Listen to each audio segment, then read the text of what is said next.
আসসালামু আলাইকুম। ভিক্টৰ খানে গ'ল।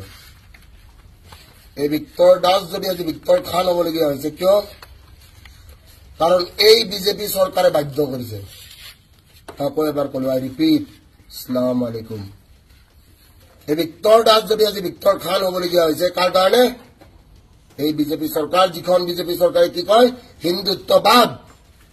এই বিজেপি চৰকাৰ যিখনে কি বুলি কয় বোলে গেৰুৱা ৰং। কিন্তু এই বিজেপি চৰকাৰে কি কৰিলে আমাক নোৱা কৰি পেলালে। মই টুপি পিন্ধা আপোনালোকে দেখিছে। তহঁতৰ হেমন্ত বিশ্ব শৰ্মাই এদিন টুপি পিন্ধিছিলে যেতিয়া স্বাৰ্থ আছিলে। মোৰ কোনো স্বাৰ্থ নাই আৰু মই পলিটিক্স কেতিয়াও নকৰোঁ। क्योंकि सरकार जिसका भी नहीं होगा ভিক্টৰ দাস ফ্লেক্স দেগা। দ্বিতীয় প্ৰশ্ন, যোৱাকালি ৰাতিৰ কাহিনী সকলোৱে দেখিছে। শুৱালকুছিৰ ল'ৰা কেইটামানে আহি আমাৰ গেট ভাঙি থৈ গুচি গৈছে